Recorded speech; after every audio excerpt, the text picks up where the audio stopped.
Hello, everyone. Hello. Oh, Amy, you get a haircut? Yes. Right. I like it. Oh, thank you. Very nice. Jennifer, nice to meet you. To meet you. Haven't met before. And Liz? Hi, Carol. Hi, so nice to meet you. Thanks for moderating. Absolutely. Hello, everyone. Liz, Vicki, haven't seen you for a while. Hello. I know. It's been a long time. Cyril, how you doing? Okay? Yep. Thank you for helping me. I'm so not techno. But you're here. That's You're here, yeah. Well, we'll leave it to Liz. She'll be a terrific moderator. I know. Looking forward to this. Thank you so much. Thanks. Welcome, everybody. Welcome to the lighter side of crime, books to cozy up with. It's the last panel of the day. I hope everyone's enjoyed the rest of the program. And a big thanks to Carol and Tina and the rest of the team for putting this event together. It's been fabulous. Yes. So I'm your moderator, Liz McGavro. I'm also Kate Conti. I'm the author of 3 cozy mystery series. As Liz, I write the Positively Organic mysteries. And as Kate, I write the Cat Cafe mysteries and the Full Moon mysteries. And I'm really happy to be here with this panel. We're going to have some fun. So I'm going to just jump in and introduce everyone quickly. Before I do that, I just want to point out there's a link in the chat that will take you right to the books of this panel's authors. So if you're interested in any of the books you hear about tonight, head over and pick them up. All right, so I'm going to start at the top of my screen. Amy Patricia Mead is the author of the critically acclaimed Marjorie McClellan mysteries, the Vermont Country Living mysteries, and the Tish Tarragon mysteries. After serving as a technical writer for a management coaching firm and composing catalog copy for the Vermont Country Store, Amy relocated to Southwest England, where she was a featured author at Agatha Christie's annual Greenway Literary Festival. She now resides in upstate New York with her musician husband and her 2 cats, and serves as vice president of the Upper Hudson chapter of Sisters in Crime. Welcome, Amy. It's good to see you again. Well, good to see you. Vicki Delaney is one of Canada's most prolific and varied crime writers and a national bestseller in the US. She's written more than 40 books, clever cozies to gothic thrillers to gritty police procedurals, to historical fiction and novellas for adult literacy. I don't know how we're going to keep up with you, Vicki. She's currently writing 4 cozy mystery series: the Tea by the Sea mysteries, the Sherlock Holmes Bookshop series, the Catskill Resort mysteries, and the Lighthouse Library series as Eva Gates. Welcome. Thank you. Jennifer Chow is the Agatha and Anthony Award-nominated author of the Magical Fortune Cookie series. With her previous LA Night Market Mysteries, Death by Bubble Tea was in the New York Times and on the SoCal Indie bestseller list, and Hot Pot Murder was shortlisted for the Lefty and Lillian Jackson Brown Memorial Awards. She serves as immediate past president of Sisters in Crime. Welcome, Jen. Cyril Kaslow is a retired teacher who lives in upstate New York with her husband and 2 lively dachshunds, which I love. She writes the Samantha Davies mystery series featuring Samantha Davies and her lovable dachshund Pork Chop. When not writing, she's busy rug hooking, not other kinds of hooking, and enjoying her family. Welcome, Cyril. Good to know. Good to know, yes. And finally, Rob Osler. He writes the Hayden and Friends Contemporary Mystery Series featuring a rainbow of extremely amateur sleuths. With Devil's Shoe Toy, Rob coined the term cozy mystery, giving a unique name to the colorful subgenre of cozy mysteries featuring LGBTQ+ main characters. The debut novel was a 2023 Anthony, McCavity, Agatha, and Agatha Awards finalist for Best First Novel and made the 2022 year's best list of crime reads, Bolo Books Review, Pop Sugar, and Book Riot. The sequel, Cirque du Soleil, came to town just this week. Congrats, Rob, and welcome. Thank you. All right, so I'm going to just jump in and start talking about characters because we all have such a wide variety of characters that are sleuthing and solving mysteries. So what inspired your choice of protagonists? And how did each of you create such unique personalities? Amy, let's start with you. Sure. For the Tish Tarragon mysteries, that was actually started out as a call from my agent. A publisher had asked for kind of a veterinary mystery, which took place, which would be set on the West Coast, the Pacific Northwest. So I came up with this whole little cast of characters, handed in my first 50 pages. The publisher went with someone else. They thought my protagonist was a little too sassy, and they were leaning more towards Jane Harriet, and not a little bit of sass there. But my agent loved the cast of characters so much that she said, couldn't we just change and maybe tweak it? And I love to cook, and anyone who sees me on social media, I'm always have recipes and this and that.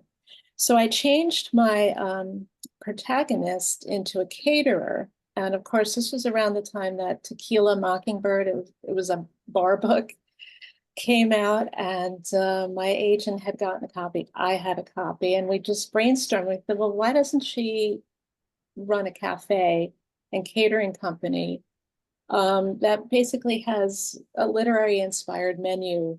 So there's tons of puns. Some are real knee slappers, sadly.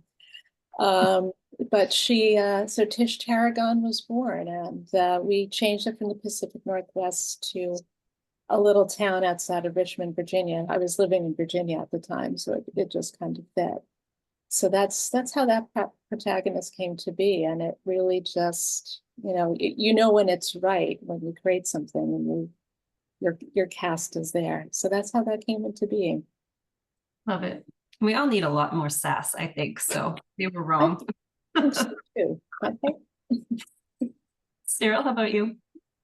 Well, years ago, while I was teaching, I also wrote for children's magazines. So I thought, well, I think just pull on what you know. And so my main character is a children's writer, and I have a love for dachshunds. I haven't had him for years. And one of our first dachshunds, his name was Pork Chop. So I pulled him in there. And what's it called? I thought, well, what could be something weird that she does for, her, her main earnings? I thought, make her married to an undertaker. So this is what I did. So I just think, what were some of the crazy things that I could throw at her? And these were just some of them. Love it.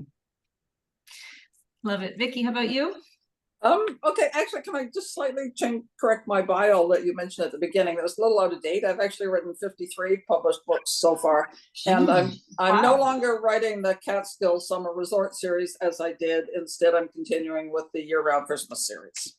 Got it. So I'm writing 4 Corsi series now, so I publish one in each of those series a year. So I mainly thought that today I'd talk about the Sherlock Holmes Bookshop series, because that's the newest book that just came out. If anybody would like to see, here's the new book, The Sign of Four Spirits.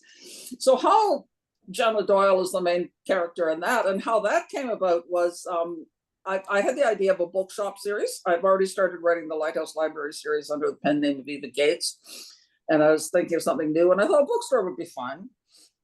And I thought I wanted my bookstore to have a different twist to it of some sort. And somehow I came up with the idea of a Sherlock Holmes bookshop. So my original intention when I first had the idea was that the character Gemma would be your average bookstore owner who gets into trouble solving crimes. And I had hardly finished the first page before she became Sherlock Holmes.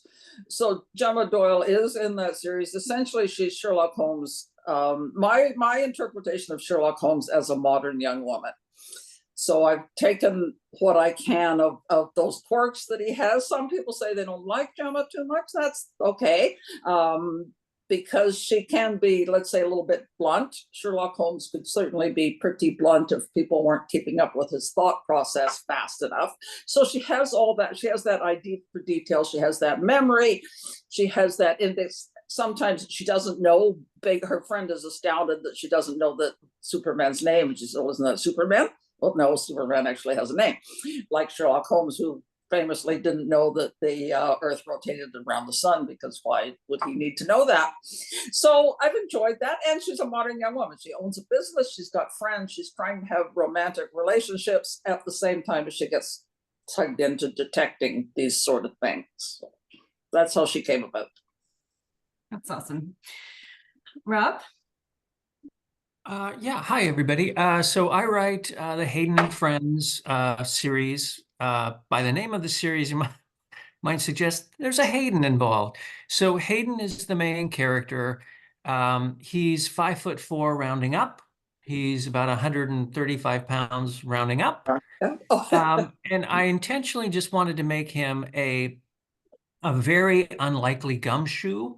So he's a part-time school teacher. He also has a blog on gay dating, but it's kind of ironic because he's single. But this is a way for him to kind of share his interior self. And so the blog posts, mates on dates, are interspersed. But really, he's a mild-mannered, shy guy who gets reluctantly pulled into this crazy slapsticky mystery because Go-Go Boy goes missing and leaves behind his dog for him to care for. So I'll stop there. But he's an unlikely character, and hopefully he's relatable. Love it. Thank you. Jen, last but not least. Sure. So I think all my characters have a little bit of me in them. So with the Sassy Cat Mysteries, I have a pet groomer named Mimi Lee, and she can telepathically talk to her sassy cat Marshmallow.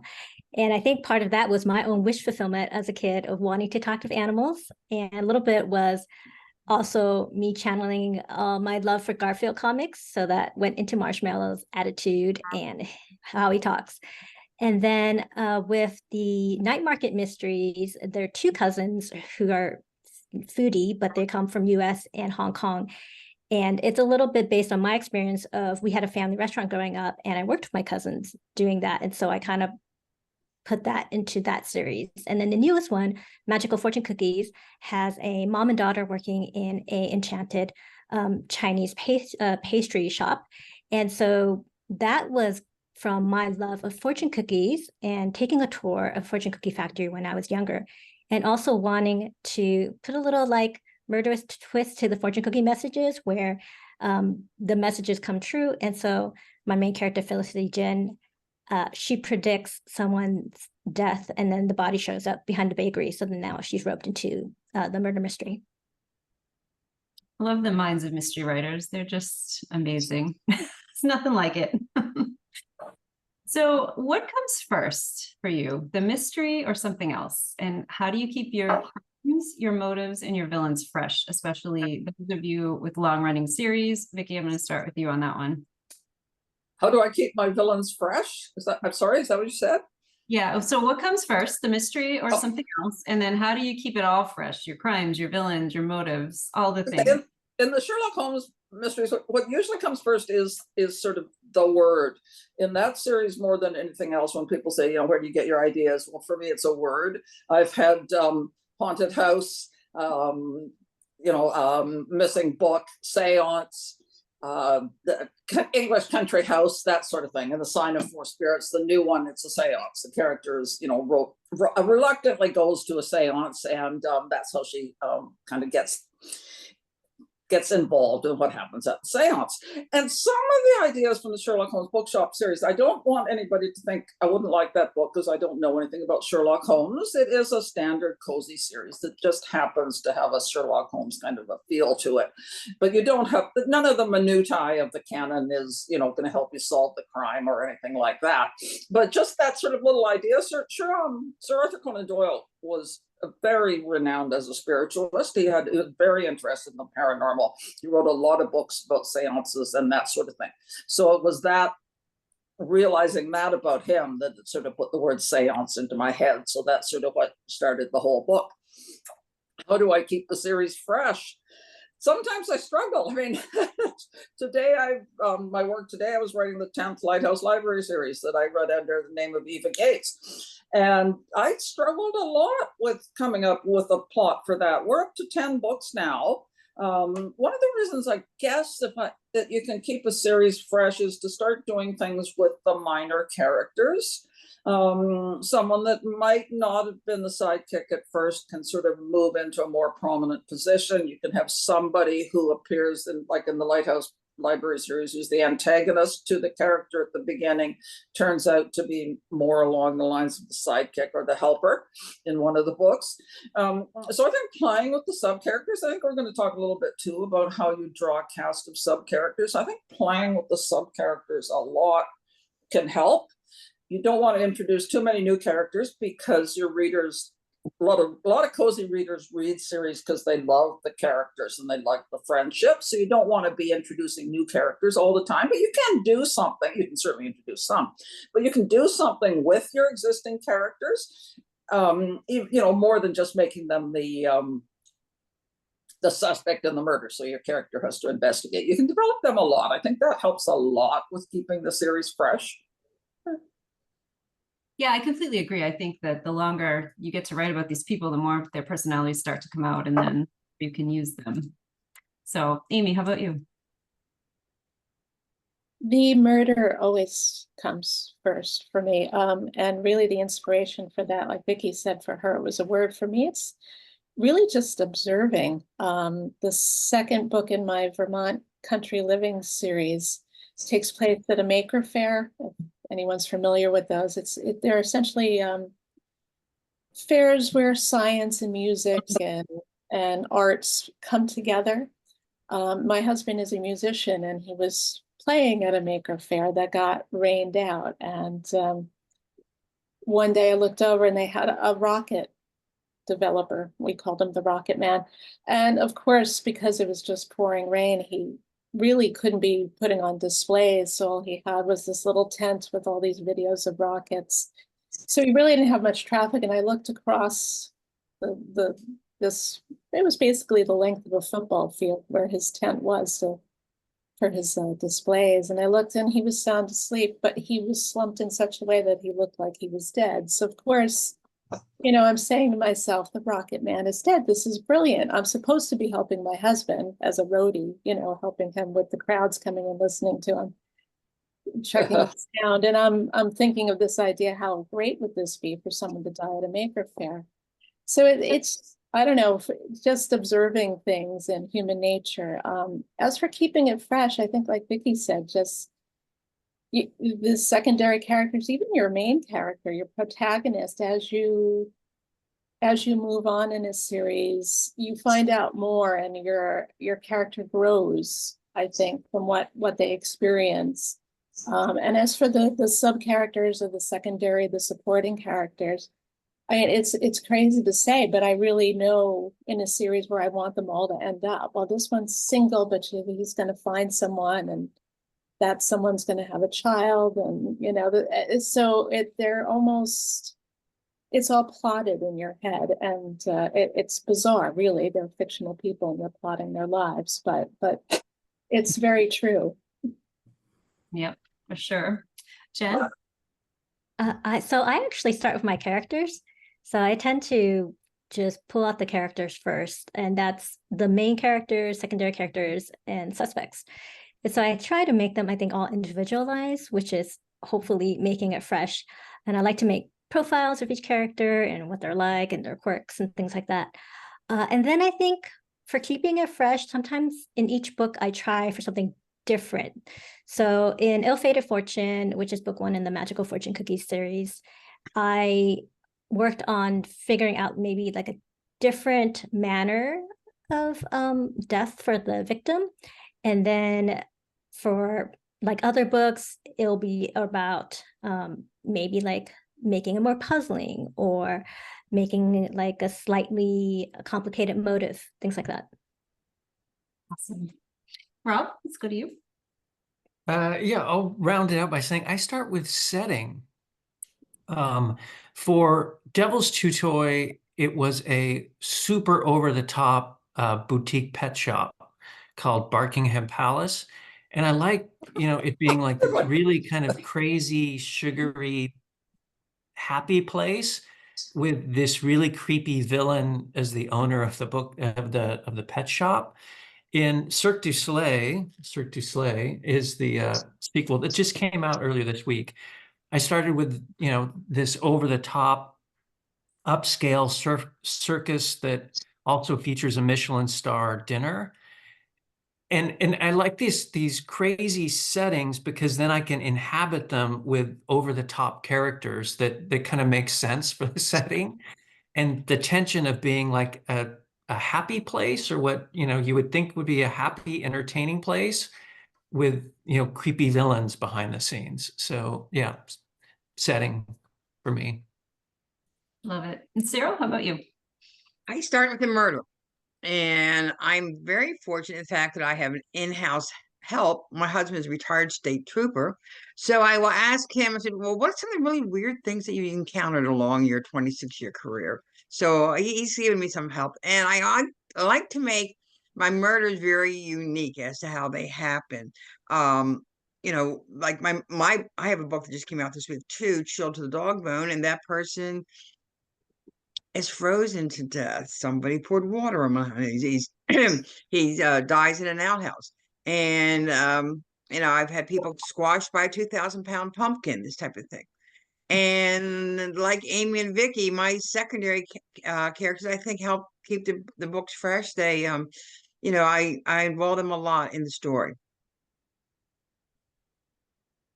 It's really fun to come up with. I apologize if anyone can hear my dogs in the background. I hope not, but they're being a little loud. But it is really fun to try, well, to have to come up with so many different ways to kill people. In the book I just finished, I electrocuted someone, and I had to make it look like an accident, and that was a lot harder than I anticipated. It was very complicated.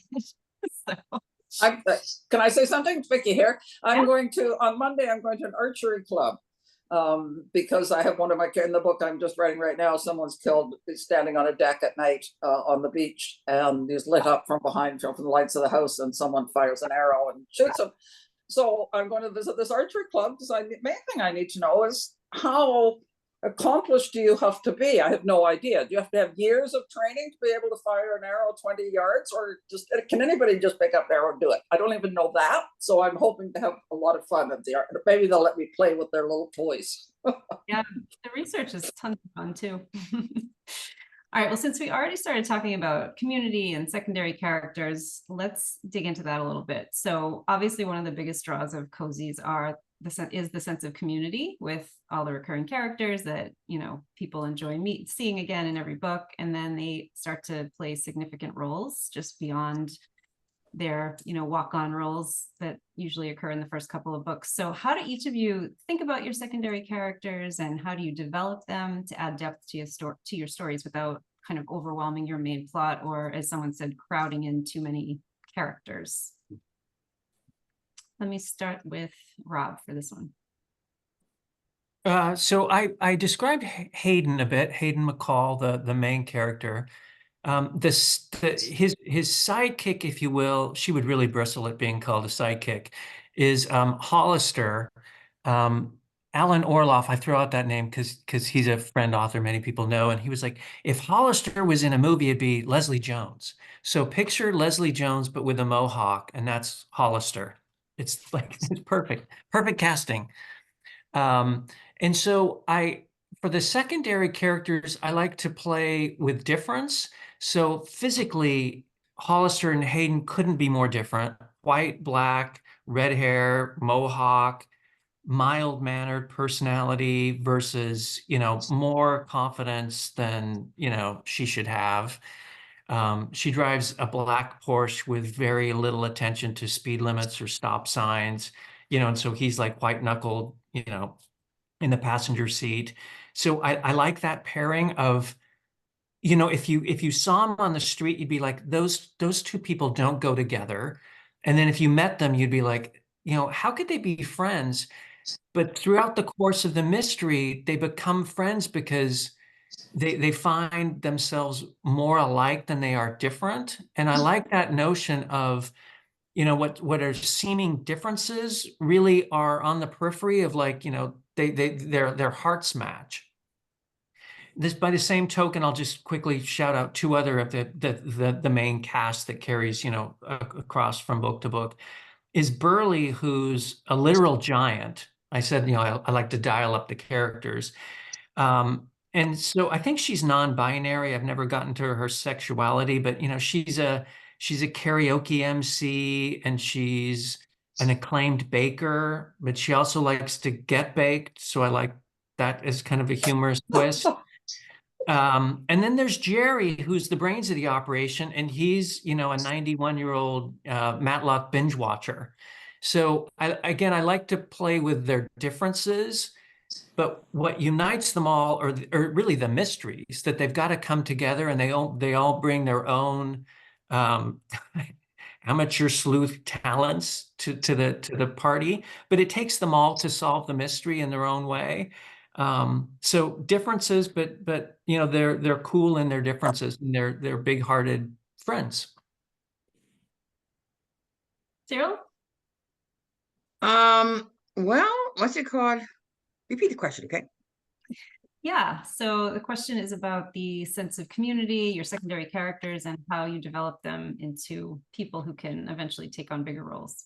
Yeah, my group of secondary characters mainly revolve around a group called the Loopy Ladies, who is a rug cooking group.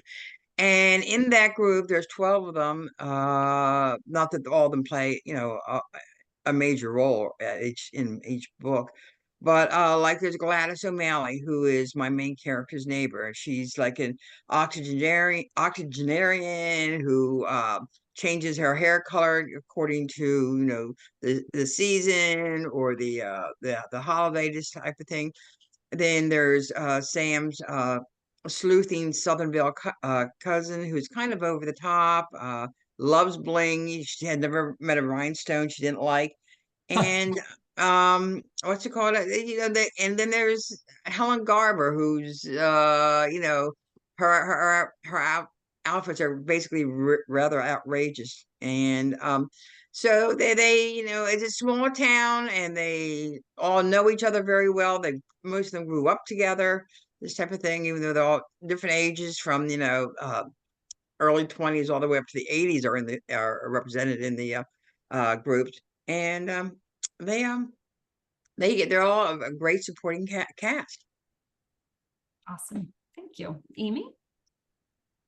I think when I look at the supporting characters, they are that. They're meant to support the protagonist, in my case, her sleuthing. They even though they may not be involved in the case per se, especially in the Tish Tarragon mysteries, they're her college friends who she's been close with for 20 years.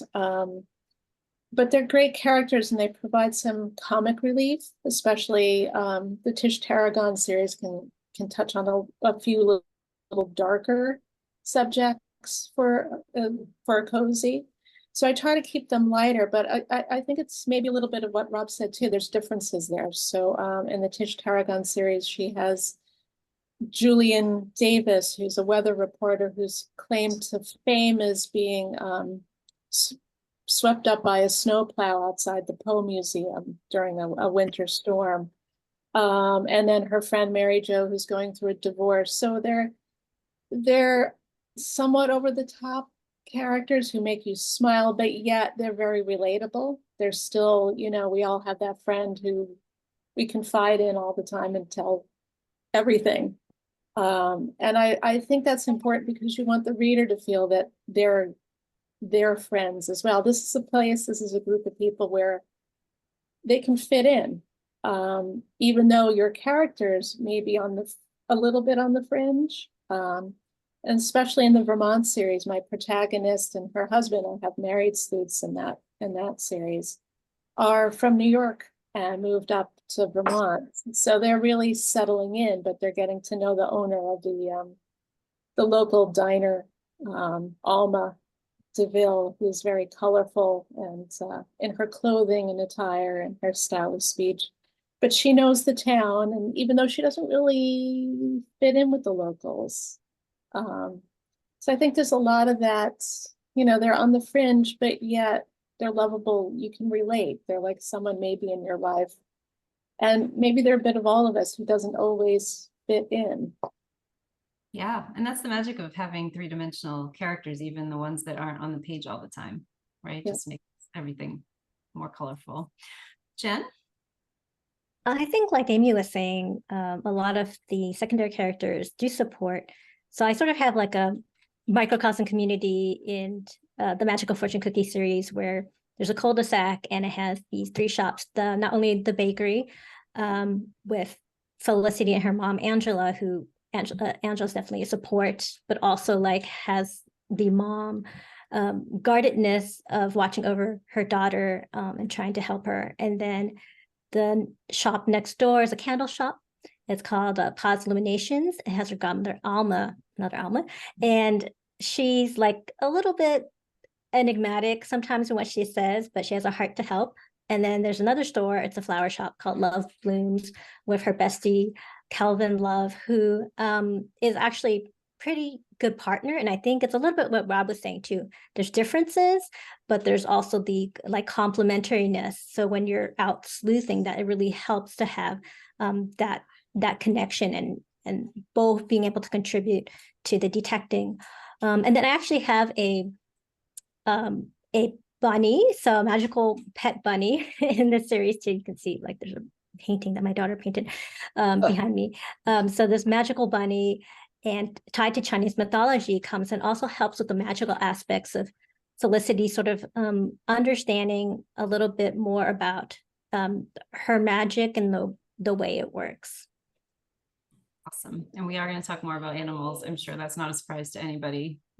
So, Vicki, let's go to you first. In the Sherlock Holmes bookshop series, first of all, there had to be a Watson. If you have Sherlock Holmes, you have to have a Watson. So Jane Wilson is basically the Watson, ever confused and always loyal. So Jane owns the Mrs. Hudson's Tea Room, which is located next door to the Sherlock Holmes bookshop and emporium. And her job simply is to be confused at Gemma's brilliance, right? So the same as Watson was in the Sherlock Holmes series. And it's also a friendship thing. The Sherlock Holmes, as we know, didn't really have any friends except for Watson. Gemma is not like that because she's much more of a modern person. But Jane is her very close friend, and Jane humanizes her, Gemma, in a lot of ways. I said that at the beginning, some people said they didn't like that Gemma that much because thought she was a little too harsh. And Jane is softening her, and Gemma will even say sometimes, I've learned from Jane not to, let my face express what I'm feeling so much, and that sort of thing. There is a character in that series that will never grow and change and will never appear, and that's the co-owner of the bookstore is Gemma's great uncle, Arthur Doyle.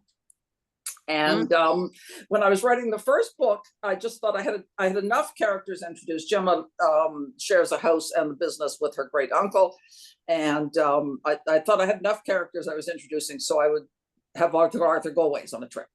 And then I thought about it. And I remember the TV show Frasier, the old one, where Niles' wife, was her name Maris, never appears, always talked about never appears. So that's Uncle Arthur. Uncle Arthur will never appear, but he's always there. He's being talked about, or he's rushing off to do something. He's supposed to appear and he doesn't come through the door. Someone else does that sort of stuff.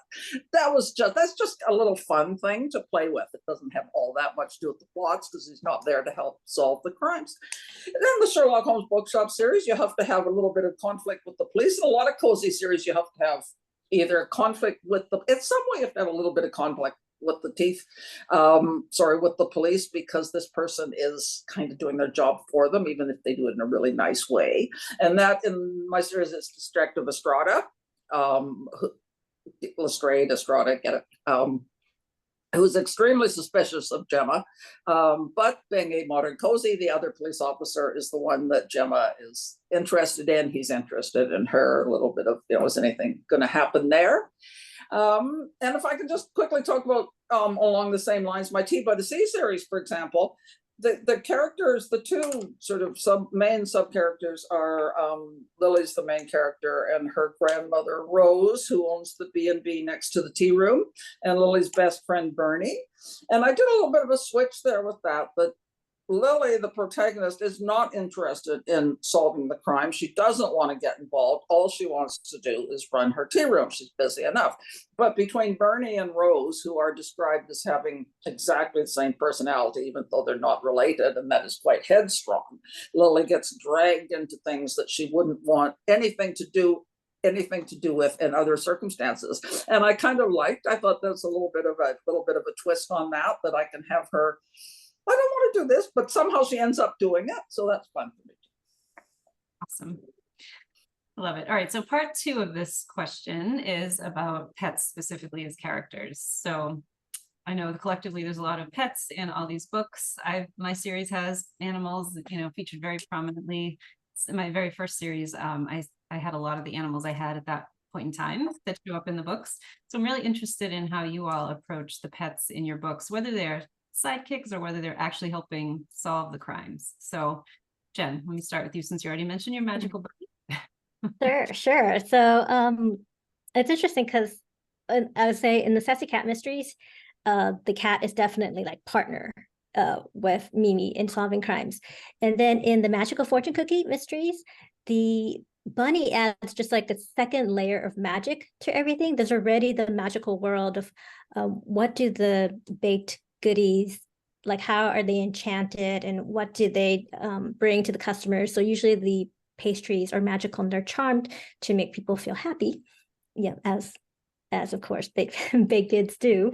And then Felicity has that secondary magic of being able to like fortune tell with the messages. And then the magical bunny brings in another layer of magic. And I love it because it also ties into heritage. So there's this thing where if you look at the moon, there's often this saying that you'll see a bunny in the moon. So I know people sometimes see a man in the moon, but this one's a bunny in the moon who's up in the moon. And this bunny actually magically comes into the Jin family and is their companion to help them out.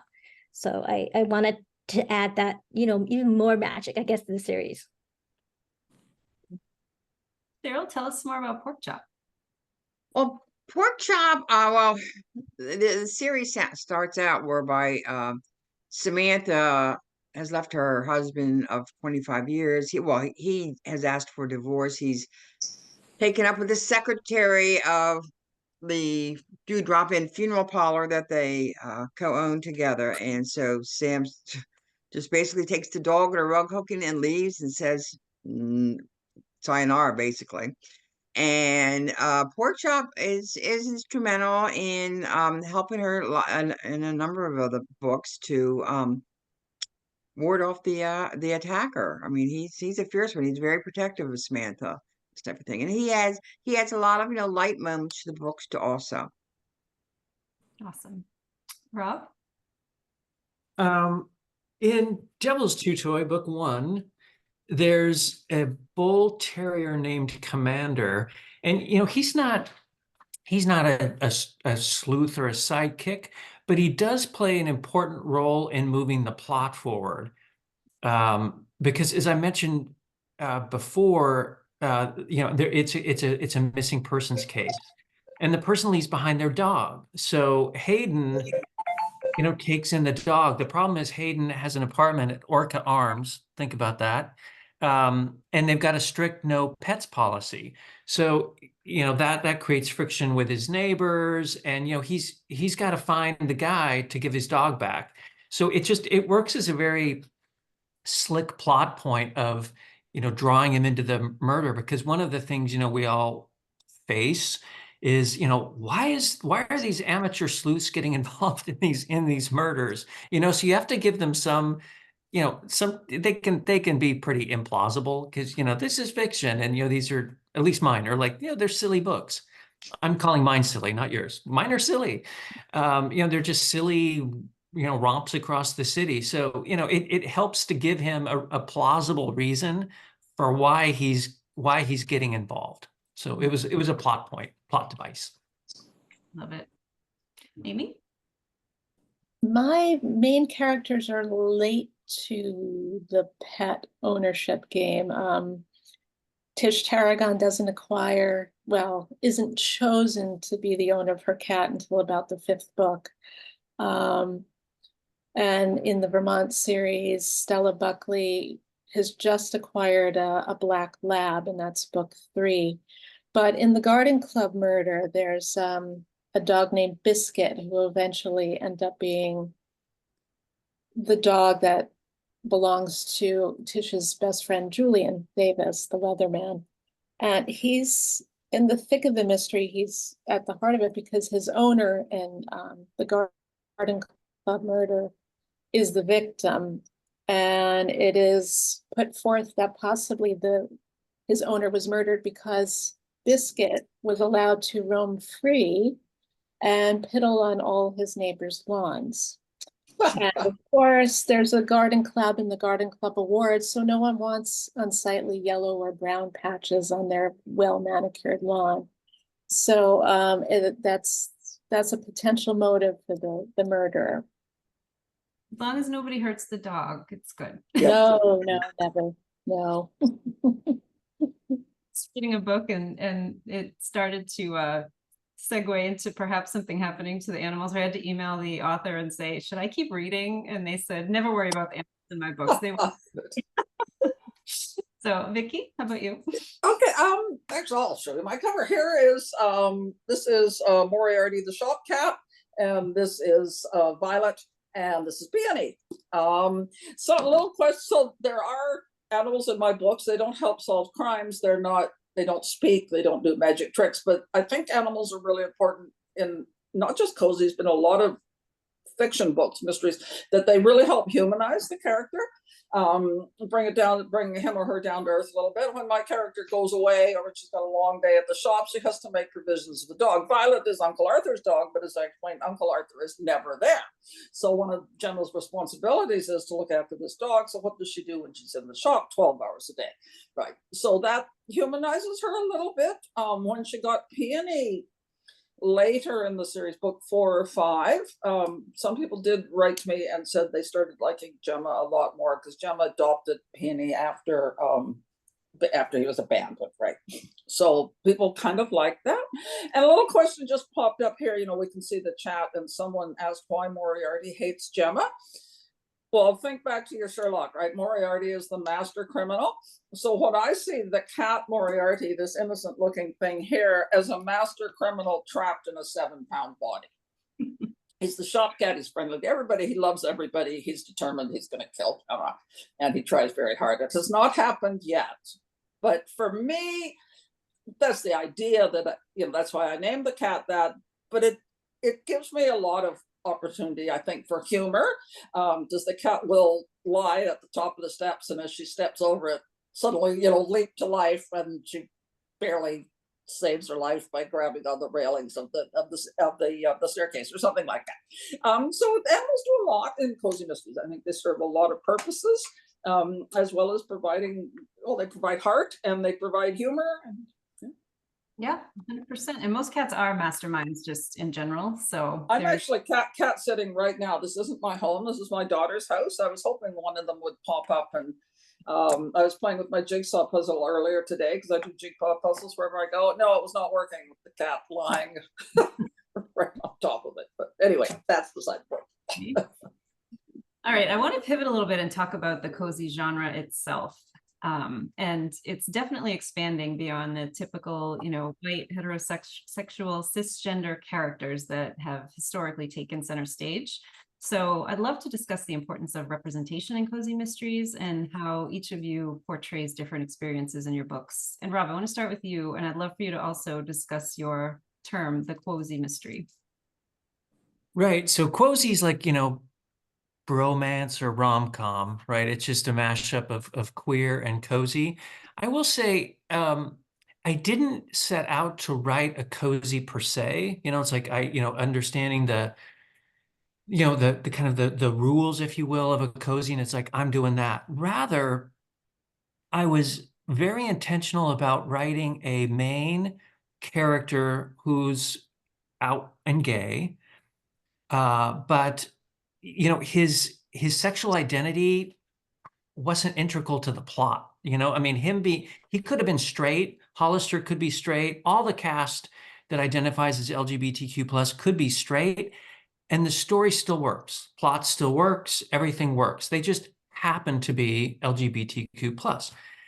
And I think why I fell into the cozy genre is because another point of intention was that I wanted the gay characters to be neither the victims, the villains, or mean to each other. And so by doing that, I found myself, in a conversation early on with the editor, and it's like, oh, well, this is like a cozy. And I'm like, okay, is it? And I'm fine with that.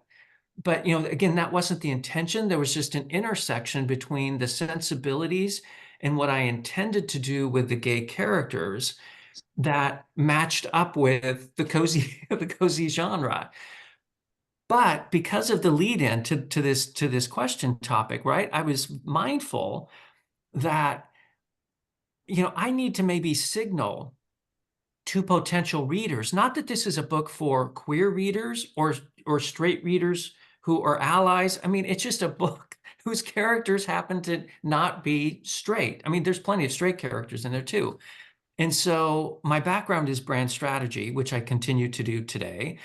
And one of the ways to position, products is by, kind of creating a category. So basically, I wasn't the first person to write a cozy with gay characters. Let me be clear about that. I was not like groundbreaking and pioneering in that sense. But I did coin the term queer, cozy, quozy to signal that, oh, what is different about that cozy? Because again, I wanted to kind of put a spotlight on this is a cozy, not by design, but by circumstance, but it is a bit different. I love that. Thank you. Jen, how about you? Because you do a great job representing the Chinese culture and really bringing people into that world. So talk about that.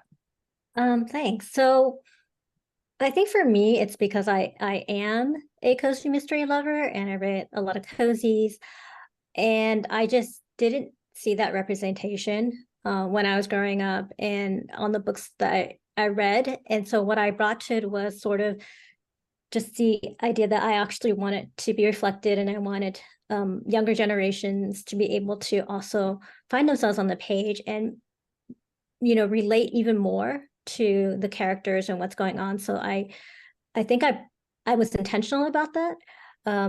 But the part that I guess is organic, like Rob was saying, is yes, this is a cozy mystery, and it's about the amateur sleuth, and then the amateur sleuth, their heritage comes in, and it's just part of who they are.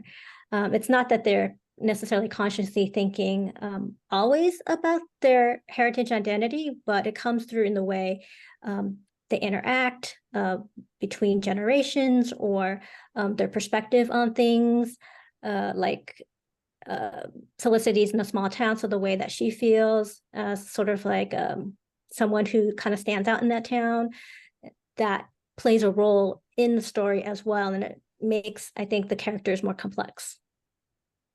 Awesome. Cyril, how about you? How do you handle representation in your books? Well, my story centers in a small town upstate New York, but even in which I live in a small town. All the towns around me are small towns, and every nationality, every it is representative up here just about. And I thought I have to have that in my cozy too. So I have blacks, I have Caucasians, what just about anybody represented, because I figured it has to be a well-rounded town. And they're shop owners, they're police officers. It's just they're just a good representation of what a small town upstate New York is like. Great. Vicky?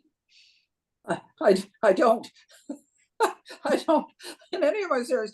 The most, I don't know, dramatic character in all of my series is Gemma, who will occasionally make a comment about Americans don't know how to make a decent cup of tea, and that's about as radical as I go.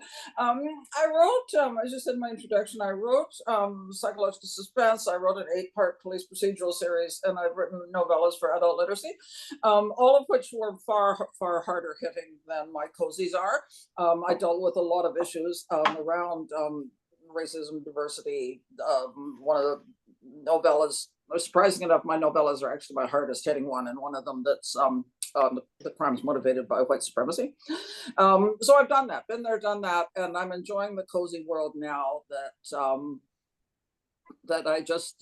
one of my books I described the group of teenagers as ranging from such and such a color to such and such as a general description. But I'm not, I'm fine with just leaving it just the way it is. So because I've, yeah, as I said, dealt with a lot of the harder stuff before, and one of the reasons I'm enjoying writing cozies now is I'm not getting into any not that writing diverse characters is difficult. I don't mean that. I'm actually probably thinking a little more here about difficult issues rather than difficult people. But yeah.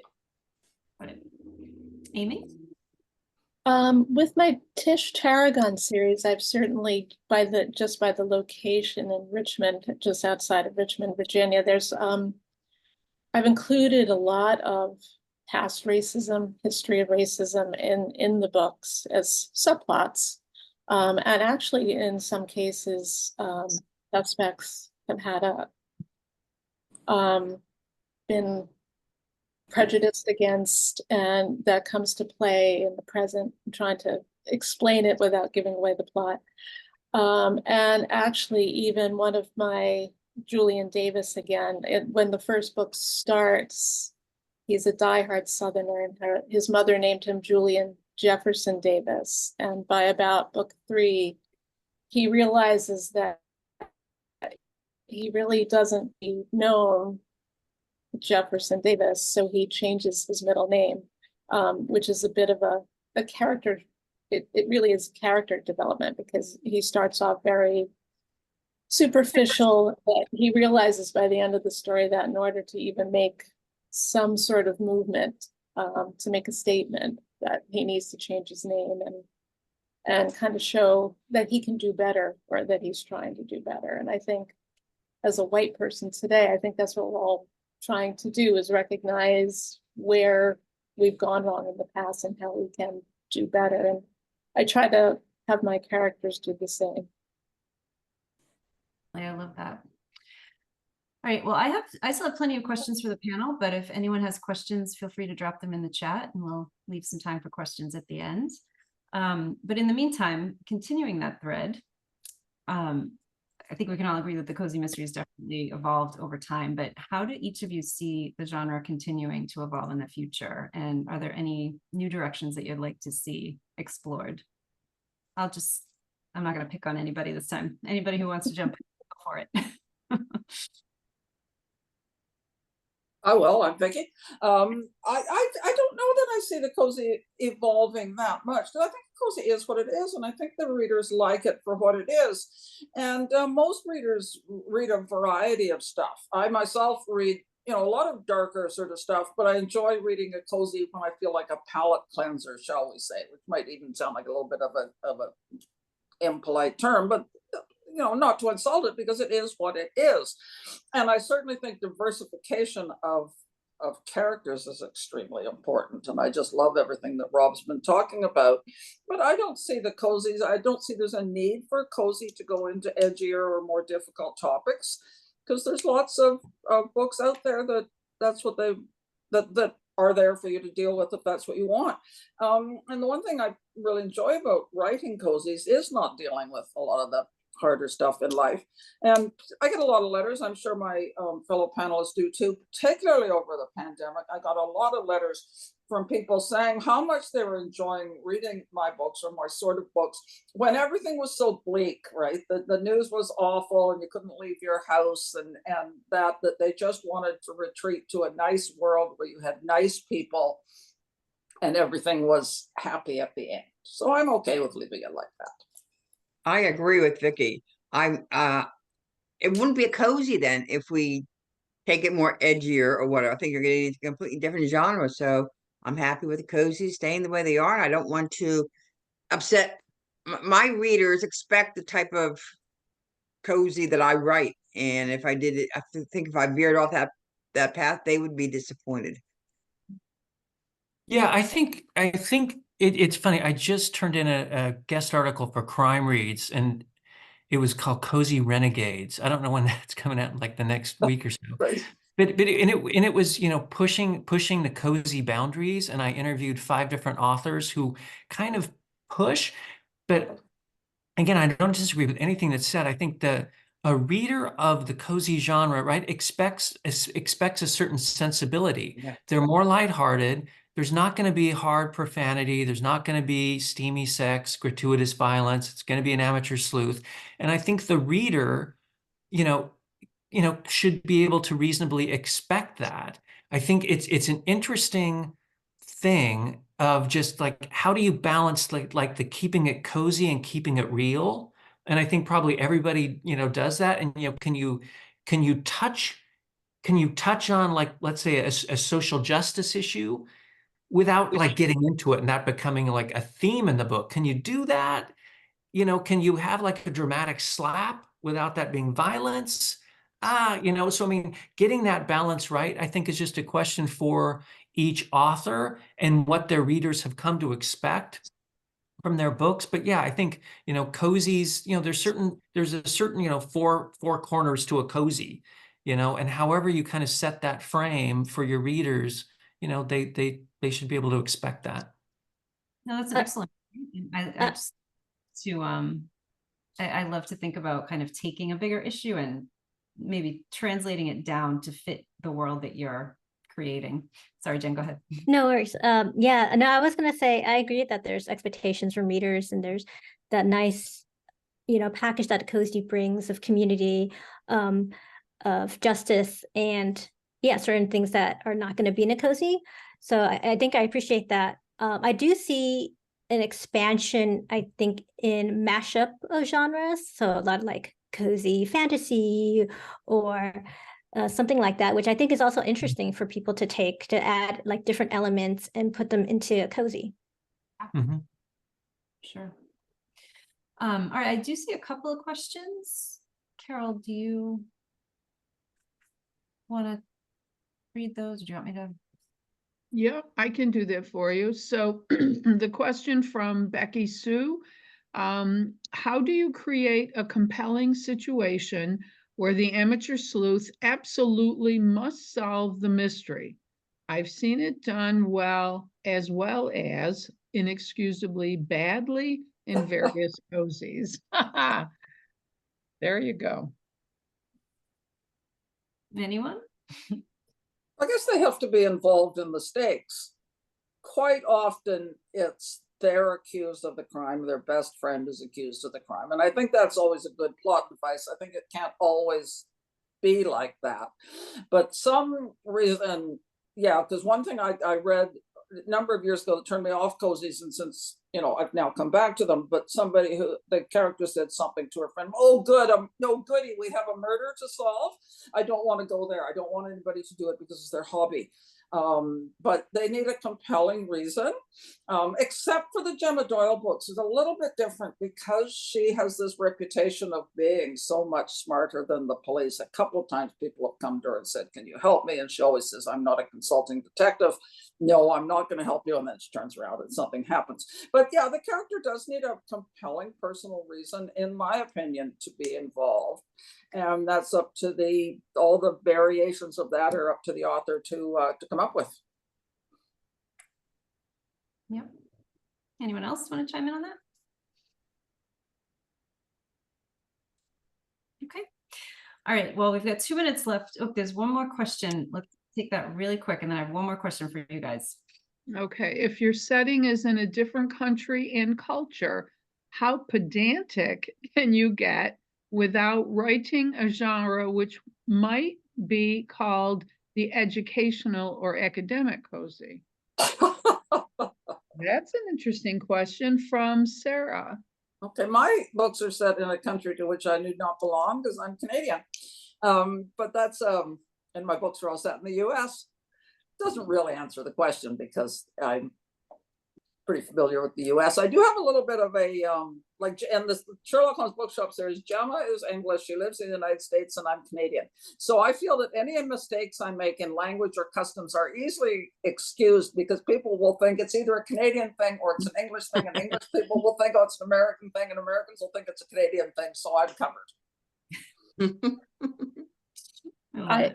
If I may, I think it's really, if you're writing about a different country and culture, I think it's more working it into the narrative and working it into the scenery and not having a lengthy exposition of, you know, here's the River Ganges and they, you know, these people go and, or here's Big Ben and every day I think it's more peppering your story with elements that make you feel as if you're there than really becoming pedantic and giving all these facts and figures. It's not another country or culture, but my latest in the Vermont series focuses on murder at a game supper, and it's not football, it's wild game. And so I actually offer information about people who, not just hunting, but there's a whole bunch of people who are meat gleaners.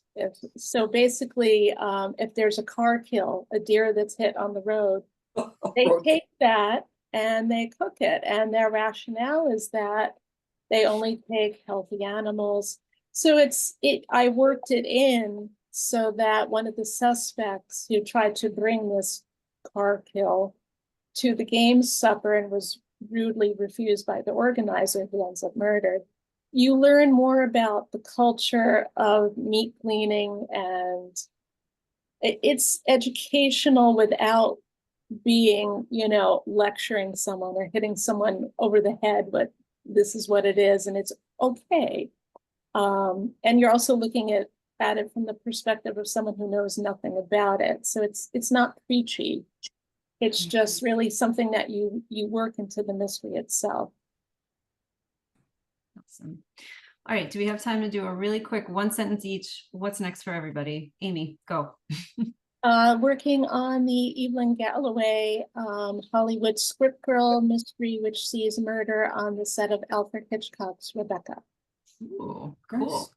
Cyril? My cozy mistletoe mutts and murder is due to the publisher by the May 30th, and hopefully out by Christmas. Jen? The second book in the Magical Fortune Cookie series is going to be titled Star-Crossed Egg Tarts, takes place at a wedding gone wrong. It's coming out next year. Rob? I'm working on a new historical series, Harriet Morrow Investigates. She's a queer detective who does her detecting by crime in Chicago and America's progressive era from Kensington, coming January 25th, 2025. And And The Stranger in the Library, which is the 11th Lighthouse Library book, will be out in June. Those, by the way, if you don't, I wrote those under the pen name of Eva Gates. And as I said earlier, I'm writing the 12th Lighthouse Library book right now, and I have a release of every one of my series later in the year. So. Amazing. Thank you all so much. As a reminder, thank you very much in the panel, in the chat, to buy everyone's books. So go check them out. This was so much fun. Thank you. Great. Thank you very much for having us. Thank you. Thank you. Nice talking to everybody. Thank you to the panel. It was a great, fun way to end Murderous March. What a terrific panel. I want to thank everyone in the audience for joining us today. We hope you enjoyed this Murderous March. I suspect you have. The panelists and presenters were really amazing. They outdid themselves. I want to thank Naomi Hirahara, who made this Murderous March particularly special this year. I'd like to thank Carol, my co-chair, and the Murderous March Planning Committee for working so hard. You made Murderous March a success. Thank you to Mysteries on Main Street, our bookshop, for allowing us to work with you and have all these links available. Please check the website if you miss it from the chat and buy our panelists' books. Finally, thank you to Kim Keyline behind the stage, moving all the gears and making it all work. Thank you so much. And Carol, did you want to?